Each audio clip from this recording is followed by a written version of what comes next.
아침 7시가 되면 박영수는 눈을 떴습니다. 자명종 없이도 몸이 먼저 알았습니다. 30해 넘게 반복해온 습관이었지요. 창밖으로 스며드는 흐릿한 빛이 커튼 틈 사이를 비집고 들어왔고 그는 천장을 잠시 바라보다 천천히 몸을 일으켰습니다. 서울 외곽의 낡은 아파트였습니다. 복도에는 이웃집 문틈에서 새어나오는 된장국 냄새가 희미하게 떠돌았고 엘리베이터 버튼은 오래전부터 3층만 꾹 눌러야 불이 들어왔습니다. 그런 것들이 영수에게는 오히려 반가웠습니다. 불편함마저 익숙해지면 그것이 집이 되는 법이니까요. 그는 싱크대 앞에 서서 물을 한 컵 마셨습니다. 그리고 낡은 라디오를 켰습니다. 아나운서의 목소리가 흘러나오는 동안 그는 냉장고에서 계란 2개를 꺼내 프라이팬에 올렸습니다. 노른자가 터지지 않도록 불을 약하게 줄이는 것도 뚜껑을 덮어 수분을 가두는 것도 모두 수십 년 전에 몸에 밴 솜씨였습니다. 혼자였지만 허술하지는 않았습니다. 식탁 위에는 반찬통 3개가 가지런히 놓여 있었고 수저는 항상 냅킨 위에 놓아두었습니다. 스스로 정한 질서였습니다. 그리고 그 질서가 그에게는 자존심이었지요. 박영수는 32살부터 택시 운전을 시작했습니다. 처음 핸들을 잡던 날의 감각이 아직도 손바닥에 남아있는 것 같았습니다. 시내를 누비며 사람들을 실어 날랐고 밤새 달려도 피곤함보다 보람이 앞섰습니다. 손님이 내리면서 감사합니다 한마디를 남길 때면 그는 그것만으로도 충분하다고 생각했습니다. 그렇게 25년을 운전했습니다. 어깨가 굳고 허리가 뻐근해지던 마지막 몇 해도 버텼습니다. 퇴직할 때 동료들이 건네준 작은 케이크와 박수 소리를 그는 아직도 기억했습니다. 누군가에게 필요한 사람이었다는 것, 그것이 그의 가장 오래된 자부심이었습니다. 아내는 10년 전에 먼저 떠났습니다. 그 이후로 딸 지은이가 가끔 찾아와 반찬을 만들어 두고 갔습니다. 영수는 딸이 올 때마다 혼자도 잘 지낸다고 말했고 그 말이 거짓은 아니었습니다. 집안은 언제나 정돈되어 있었고 밥은 제때 먹었고 잠도 규칙적으로 잤으니까요. 그것이 그가 스스로를 아직 괜찮은 사람이라고 믿는 근거였습니다. 그러나 균열은 소리 없이 찾아왔습니다. 처음에는 손가락 마디가 아침마다 뻣뻣하게 굳는 것이었습니다. 찬물에 씻으면 나아질 것이라 생각했지만 통증은 점점 무릎과 고관절 쪽으로 번졌습니다. 계단을 내려올 때 발끝이 어딘가에 걸리는 듯한 느낌, 의자에서 일어날 때마다 허벅지에 힘이 빠지는 감각, 그런 것들을 그는 처음엔 대수롭지 않게 여겼습니다. 건망증도 슬그머니 끼어들었습니다. 가스 불을 껐는지 확인하러 부엌으로 되돌아가는 횟수가 늘었고 지갑을 두고 마트까지 갔다가 빈손으로 돌아온 적도 있었습니다. 어느 날은 지은이 전화번호를 찾으려다 한참을 뒤적거린 뒤에야 찾아냈습니다. 늘 외우고 있던 번호였는데도요. 나이가 들면 그러는 거지. 그는 속으로 그렇게 중얼거렸습니다. 하지만 그 말이 예전만큼 설득력 있게 들리지 않았습니다. 그리고 그날이 왔습니다. 11월의 어느 새벽 영수는 화장실 타일 위에 서 있었습니다. 세면대 앞에 서려다 오른발이 미끄러졌습니다. 몸이 기우는 순간 손이 허공을 잡으려 했지만 잡힌 것은 아무것도 없었습니다. 둔탁한 소리와 함께 그는 바닥에 쓰러졌고 곧 극심한 통증이 오른쪽 고관절 쪽으로 몰려왔습니다. 그는 한동안 움직이지 못했습니다. 차가운 타일이 등에 닿아 있었고 천장의 형광등이 눈부시게 내려다보았습니다. 고통보다 더 선명하게 느껴진 것은 이상한 고요함이었습니다. 아무도 없었습니다. 아무도 오지 않을 것이었습니다. 한참 뒤에야 그는 핸드폰을 끌어당겨 지은이에게 전화를 걸었습니다. 병원에서는 고관절 골절이라고 했습니다. 수술이 필요하다고 했고 회복에는 상당한 시간이 걸릴 것이라고 했습니다. 지은이는 아버지 손을 꼭 쥐며 고개를 끄덕였지만 그 눈 속에 무언가를 걱정하는 빛이 있다는 것을 영수는 알았습니다. 아버지, 퇴원하시면 저도 걱정이 돼서요. 지은이가 조심스럽게 꺼낸 말이었습니다. 영수는 대답하지 않았습니다. 창밖으로 병원 주차장이 보였고 11월의 하늘이 낯빛으로 낮게 깔려 있었습니다. 요양시설. 딸의 입에서 그 단어가 나올 것이라는 것을 그는 이미 예감하고 있었습니다. 그리고 그 예감은 통증보다 더 오래 그의 가슴에 남아 있었습니다. 요양시설의 첫날은 화요일이었습니다. 지은이가 짐을 싸주었습니다. 옷 몇 벌, 세면도구, 작은 라디오. 영수는 거실 소파에 앉아 딸이 짐을 꾸리는 것을 바라보았습니다. 손을 보태려 했지만 지은이는 아버지는 가만히 계세요 하고 부드럽게 말렸습니다. 그 말이 도움이 아니라 제지처럼 들렸습니다. 영수는 무릎 위에 두 손을 얹고 아무 말도 하지 않았습니다. 시설은 시내버스로 새 정거장 거리에 있었습니다. 멀지는 않았습니다. 하지만 차에서 내려 유리문 안으로 들어서는 순간 영수는 자신이 아주 낯선 나라에 발을 들여놓는 것 같다고 느꼈습니다. 복도에는 소독약 냄새가 배어 있었고 형광등 빛이 낮고 균일하게 내리깔려 있었습니다. 벽에는 웃는 노인이 그려진 포스터가 붙어 있었지만 복도를 걸어다니는 사람들의 표정은 그 그림과 달랐습니다. 담당 직원이 안내를 맡았습니다. 젊은 여성이었고 말은 빠르고 친절했습니다. 어르신, 이쪽이 방이세요. 식사는 오전 8시, 점심은 12시, 저녁은 6시입니다. 취침 시간은 10시이고요. 복도 보행은 9시 이후에는 삼가주셔야 해요. 영수는 고개를 끄덕였습니다. 그러나 머릿속에는 그 순서가 잘 들어오지 않았습니다. 식사 시간도 취침 시간도 자신이 정한 것이 아니었기 때문입니다. 방에는 침대 2개가 있었습니다. 창가 쪽은 먼저 들어온 노인이 쓰고 있었고 영수는 문 쪽 침대를 배정받았습니다.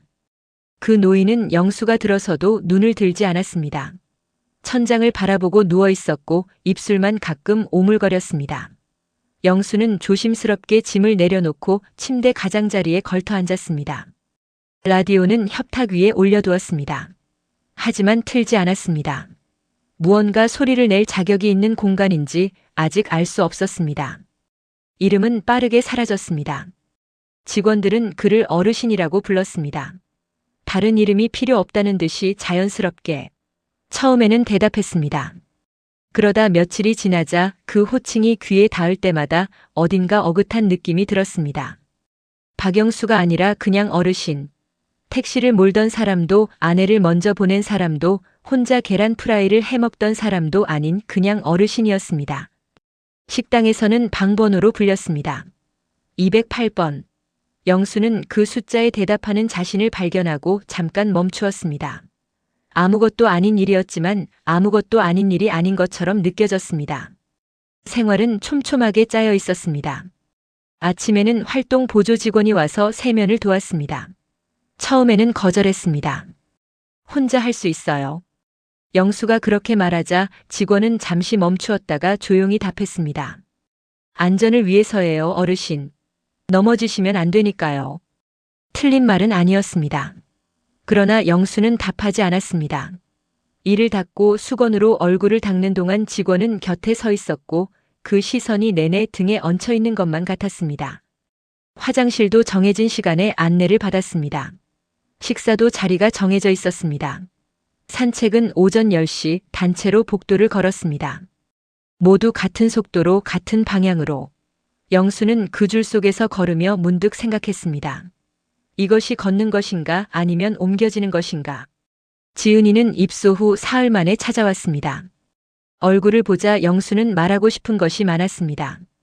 음식이 입에 맞지 않는다는 것, 밤에 잠이 잘 오지 않는다는 것, 옆 침대 어르신이 밤새 낮은 신음을 낸다는 것. 그러나 막상 마주 앉으니 말이 줄어들었습니다. 아버지, 밥은 잘 드세요? 먹지. 어떠세요, 여기? 불편한 건 없으시고요? 영수는 딸의 얼굴을 보았습니다. 퇴근 후 곧장 온 것인지 외투도 그대로였고 눈밑이 조금 어두웠습니다. 괜찮아. 걱정 마라. 그렇게 말하고 말았습니다. 하고 싶은 말과 하게 된 말이 달랐습니다. 지은이도 무언가를 더 물으려다 말았는지 손에 들고 온 과일 봉지를 협탁 위에 올려두고는 냉장고 위치를 확인했습니다. 두 사람 사이에 잠시 말이 끊겼습니다. 그 침묵은 짧았지만 깊었습니다. 방문이 끊이지 않는 것은 아니었습니다. 그러나 올 때마다 대화는 점점 짧아졌습니다. 잘 드시냐, 괜찮으시냐, 필요한 것 없냐? 영수도 괜찮다 있다 없다. 그것이 전부였습니다. 말이 줄어드는 것이 서운해서가 아니었습니다. 무슨 말을 더 해야 할지 둘 다 알지 못했던 것입니다. 그 무렵이었습니다. 같은 방 어르신의 숨소리가 어느 날 밤부터 달라지기 시작했습니다. 영수는 잠을 잘 이루지 못하는 편이었기에 그 변화를 누구보다 먼저 알아챘습니다. 새벽 3시쯤 복도에서 발소리가 빨라지는 소리가 들렸고 방 안에 불이 켜졌습니다. 직원들이 들어왔다가 나갔습니다. 그리고 다음 날 아침 창가 침대는 비어 있었습니다. 식사 시간에도 활동 시간에도 아무도 그 일을 언급하지 않았습니다. 비어있는 침대에는 오후가 되자 새 이불이 깔렸습니다. 영수는 그것을 바라보았습니다. 누군가의 자리가 이렇게 쉽게 정리되는구나. 하루가 그냥 지나가는구나. 그날 저녁 그는 라디오를 처음으로 켰습니다. 낮은 볼륨으로. 음악이 흘러나왔지만 귀에 들어오지 않았습니다. 이대로 있으면 안 된다. 잠들기 전 그는 처음으로 그 말을 속으로 되뇌었습니다.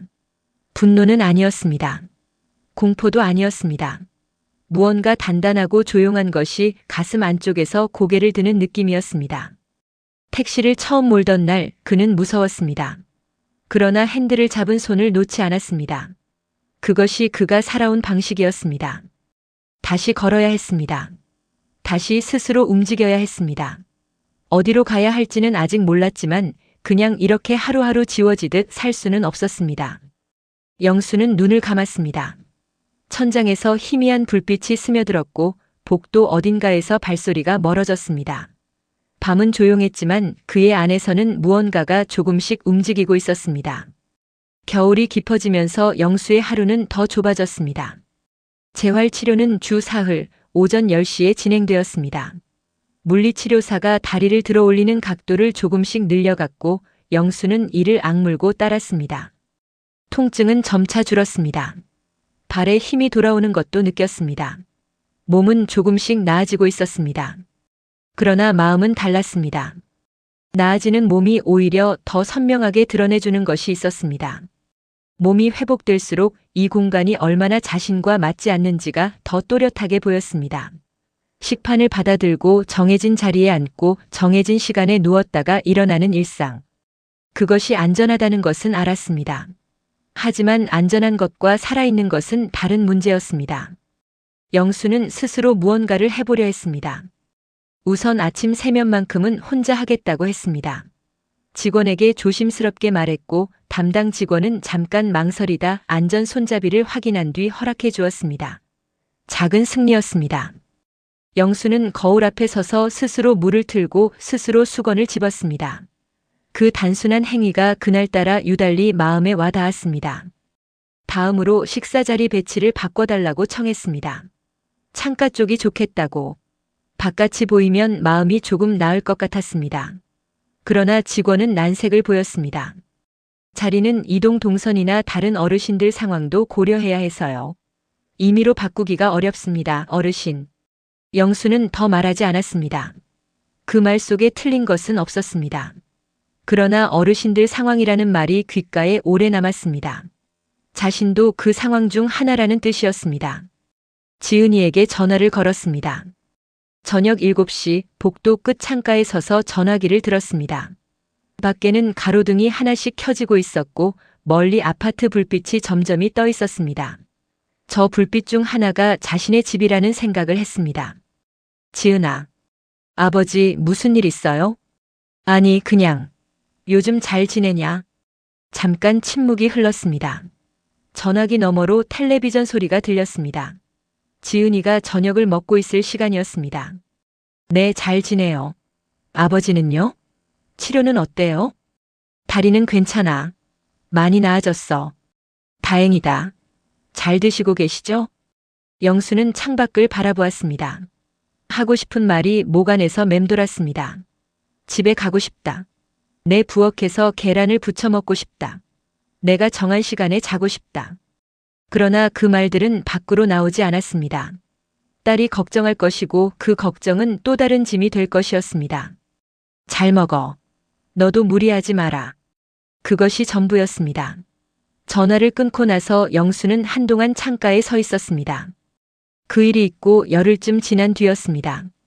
새벽 2시가 넘었을 때였습니다. 복도에서 발소리가 빠르게 지나갔습니다. 영수는 잠결에 눈을 떴고 곧 옆방 쪽에서 낮고 분주한 소리가 들렸습니다.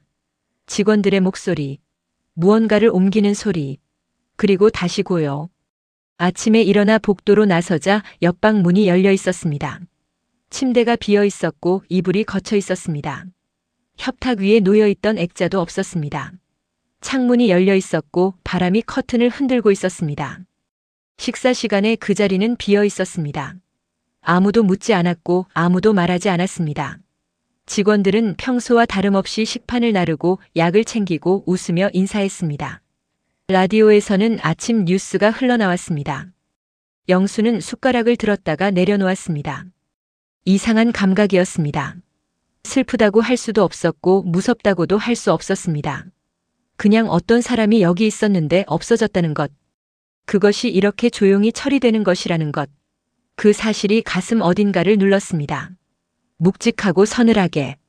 그날 오후 영수는 재활실 창가 의자에 앉아 있었습니다. 치료가 끝난 뒤였습니다. 물리치료사가 잘하셨다며 자리를 떴고 다른 환자들도 하나둘 나갔습니다. 영수는 일어서지 않았습니다. 창밖에 앙상한 가지만 남은 나무가 보였습니다. 바람이 불 때마다 가지가 흔들렸지만 부러지지는 않았습니다. 그는 생각했습니다. 나는 지금 어디에 있는 것인가? 몸은 나아지고 있다. 그러나 하루하루가 비슷한 모양으로 쌓여간다. 아침에 일어나고 밥을 먹고 복도를 걷고 잠자리에 든다. 그것이 전부다. 무언가를 결정하거나 선택하거나 만들어낼 여지가 없다. 그렇게 살다 보면 어느 날 아침 내 자리도 저렇게 비어 있겠구나. 그리고 아무 일도 없었던 것처럼 하루가 흘러가겠구나. 그 생각이 들자 영수는 처음으로 진짜 무섭다고 느꼈습니다. 죽음이 무섭다는 것이 아니었습니다. 사라지기 전에 이미 사라지는 것이 무서웠습니다. 그날 저녁 영수는 협탁 서랍에서 오래된 수첩을 꺼냈습니다. 택시 운전을 하던 시절부터 쓰던 것이었습니다. 손님이 두고 간 물건을 기록하기도 했고 특이한 길을 메모하기도 했습니다. 마지막 페이지에 가까워질수록 글씨가 군데군데 흐릿해져 있었습니다. 손이 아파서 그랬던 것이지요. 그래도 쓰기는 썼습니다. 영수는 빈 페이지를 펼쳤습니다. 그리고 천천히 오늘 날짜를 적었습니다. 글씨가 예전보다 작아져 있었습니다. 조금 떨리기도 했습니다. 그러나 알아볼 수 있었습니다. 그것으로 충분했습니다. 그는 날짜 아래에 한 줄을 더 썼습니다. 집에 돌아간다. 결심이 거창하지는 않았습니다. 방법도 몰랐습니다. 딸을 어떻게 설득할지도 몰랐습니다. 몸이 충분히 나았는지도 확신할 수 없었습니다. 하지만 그것을 쓰고 나자 그동안 가슴을 짓누르고 있던 것이 조금 들린 느낌이었습니다. 수첩을 덮고 협탁 위에 올려두었습니다. 라디오를 켰습니다. 낮은 볼륨으로. 저녁 뉴스가 흘러나왔고 아나운서의 목소리가 방 안을 채웠습니다. 영수는 등을 기대고 천장을 바라보았습니다. 무엇을 해야 하는지는 내일부터 생각하면 됐습니다. 오늘은 그 한 줄로 충분했습니다. 다음 날 아침 영수는 평소보다 일찍 눈을 떴습니다. 자명종도 없었고 직원이 깨운 것도 아니었습니다. 그냥 눈이 떠졌습니다. 창밖은 아직 어두웠고 복도는 조용했습니다. 영수는 협탁 위의 수첩을 바라보았습니다. 어젯밤에 쓴 한 줄이 거기 있었습니다. 덮어둔 채로도 그 글씨가 보이는 것 같았습니다. 그는 천천히 일어나 앉았습니다. 고관절이 당기는 것이 느껴졌지만 참을만 했습니다. 물리치료사가 알려준 대로 옆구리를 먼저 짚고 발을 바닥에 천천히 내려놓았습니다. 다리에 무게가 실렸습니다. 흔들렸지만 버텼습니다. 재활실은 오전 10시에 열렸습니다. 영수는 이미 복도에서 기다리고 있었습니다. 물리치료사 이름은 한준혁이었습니다. 30 중반쯤 되어 보이는 조용한 사람이었습니다. 말이 많지 않았고 설명은 짧고 정확했습니다. 영수는 처음부터 그 점이 마음에 들었습니다. 그날부터 영수는 치료 시간이 끝난 뒤에도 병실로 바로 돌아가지 않았습니다. 복도 끝 창가까지 걷고 다시 재활실 앞까지 돌아오는 것을 스스로 반복했습니다. 처음에는 10걸음쯤에서 발이 무거워졌습니다. 사흘이 지나자 20걸음이 되었습니다. 일주일 뒤에는 복도 전체를 2바퀴 걸을 수 있었습니다. 한준혁이 어느 날 그 모습을 보고 걸음을 멈추었습니다. 스스로 추가로 걷고 계신 거예요? 그냥 앉아있기가 답답해서. 한준혁은 잠시 영수의 걸음걸이를 살펴보더니 고개를 끄덕였습니다. 자세가 많이 안정됐어요. 발 뒤꿈치를 먼저 닿게 의식하시면 더 좋습니다. 짧은 말이었지만 영수는 그것을 메모해 두었습니다. 수첩에 날짜와 함께. 수첩은 점점 두꺼워졌습니다. 걸음 횟수를 적었습니다. 그날 먹은 것, 그날 든 생각, 복도에서 스친 사람의 표정. 사소한 것들이었지만 적고 나면 하루가 좀 더 자신의 것처럼 느껴졌습니다. 기억이 흐릿해지는 것이 두려워서 시작한 일이었는데 어느새 그것이 하루를 여는 의식처럼 되어 있었습니다. 약도 스스로 챙기기 시작했습니다. 직원에게 부탁해 약 봉투에 시간을 적어달라고 했고 식사 후에는 자신이 직접 꺼내 먹었습니다. 담당 직원이 처음에는 확인을 거듭했습니다. 그러다 사흘쯤 지나 별 탈 없이 이어지자 슬그머니 확인을 줄였습니다. 영수는 그것을 알았습니다. 그리고 작게 웃었습니다. 오래간만에 웃음이었습니다. 지은이가 찾아온 것은 그의 마지막 주 토요일이었습니다. 영수는 복도 창가에서 딸이 올라오는 것을 보았습니다. 손에 비닐봉지를 들고 있었습니다. 안에 무엇이 들었는지는 몰랐지만 걸음이 조금 빠른 것이 보였습니다. 방에 나란히 앉았습니다. 지은이는 꺼낸 귤을 깎기 시작했습니다. 영수는 그것을 바라보다가 먼저 말을 꺼냈습니다. 지은아, 나 집에 가고 싶다. 지은이의 손이 멈추었습니다. 귤 껍질이 반쯤 벗겨진 채로 그대로였습니다. 아버지, 갑자기 하는 말이 아니야. 생각 많이 했어. 지은이는 귤을 내려놓았습니다. 한동안 말이 없었습니다. 창밖으로 겨울 햇살이 비스듬히 들어왔습니다. 저도 사실 걱정이 돼서 여기 모신 거였어요. 혼자 계시다가 또 넘어지시면 그게 무서워서. 알아. 나도 안다. 근데 아버지, 솔직히 저도 이게 맞는 건지 모르겠어요. 올 때마다 아버지 얼굴이 자꾸 마음에 걸려서. 영수는 딸의 얼굴을 바라보았습니다. 걱정과 미안함이 섞인 표정이었습니다. 그 표정을 보고 나서야 그동안 딸도 쉽지 않았다는 것을 알았습니다. 내가 잘못한 거 없다. 내 나름대로 최선을 다한 거야. 지은이가 눈을 내려깔았습니다. 코를 한번 훌쩍였습니다. 영수는 더 말하지 않았습니다. 말보다 그 침묵이 더 많은 것을 담고 있었습니다. 귤은 그날 두 사람이 나눠 먹었습니다. 오래간만에 대화다운 대화였습니다. 영수는 그날 이후 지은이와 두 번 더 이야기를 나누었습니다. 두 번째는 전화로였습니다. 영수는 수첩을 펼쳐놓고 말했습니다. 요즘 하루 몇 걸음을 걷는지, 약은 어떻게 챙기고 있는지, 수첩에 무엇을 적고 있는지. 지은이는 말없이 듣다가 물었습니다. 혼자 약 챙기는 거 진짜예요? 수첩에 다 적어뒀다. 며칠치 있으니까 와서 봐라. 세 번째는 지은이가 직접 찾아와 물리치료사 한준혁과 잠깐 이야기를 나눴습니다. 한준혁은 담담하게 말했습니다. 보행 기능은 많이 회복됐어요. 아직 외출 보행은 조심하셔야 하지만 집 안 생활은 충분히 가능한 수준입니다. 방문 요양 서비스를 연계하시면 안전하게 지내실 수 있고요. 지은이는 고개를 끄덕이며 입술을 꼭 다물었습니다. 결정을 내리려는 사람의 표정이었습니다. 그날 저녁 영수는 재활실 창가에 마지막으로 앉았습니다. 해가 짧아진 탓에 오후 5시가 넘으면 금세 어두워졌습니다. 창밖 나무의 가지만 남아 있었지만 눈여겨보니 가장 끝 부분에 작은 눈이 맺혀 있었습니다. 아직 터지지 않은 눈이었습니다. 봄을 기다리는 것인지 봄을 준비하는 것인지. 영수는 수첩을 펼쳤습니다. 오늘 날짜 아래에 한 줄을 적었습니다. 오늘 지은이랑 얘기했다. 잘 됐으면 좋겠다. 수첩을 덮었습니다. 그리고 천천히 일어섰습니다. 발 뒤꿈치를 먼저 그 다음 발끝을 바닥에 닿게 한준혁이 가르쳐준 방식대로 흔들리지 않았습니다. 복도를 걸어 방으로 돌아가는 길에 담당 직원과 마주쳤습니다. 직원이 가볍게 물었습니다. 어르신, 오늘 걸음이 좋아 보이시네요. 영수는 고개를 한번 끄덕였습니다. 대답 대신이었습니다. 그것으로 충분했습니다. 방에 들어와 불을 켜고 라디오를 틀었습니다. 저녁 뉴스가 끝나고 음악이 나왔습니다. 트로트 한 곡이었습니다. 오래된 노래였는데 어디선가 들어본 것 같았습니다. 핸드폰이 울렸습니다. 지은이었습니다. 아버지, 저 알아봤어요. 방문 요양 서비스. 영수는 라디오 볼륨을 조금 낮추었습니다. 가슴이 조용하게 뛰었습니다. 그래, 들어보자. 창밖은 완전히 어두워져 있었습니다. 그러나 영수의 방에는 불이 켜져 있었습니다. 그 불빛이 복도 쪽으로 조금 새어나갔습니다. 퇴소 날은 2월 초였습니다. 아침부터 눈이 조금 내렸습니다. 굵지 않은 눈이었고 쌓이기도 전에 녹았습니다. 영수는 창가에 서서 그것을 바라보다가 짐을 들었습니다. 가방은 들어올 때보다 무거웠습니다. 수첩이 2권으로 늘어 있었습니다. 지은이가 차를 가져왔습니다. 담당 직원 몇 명이 복도까지 나와 인사를 했습니다.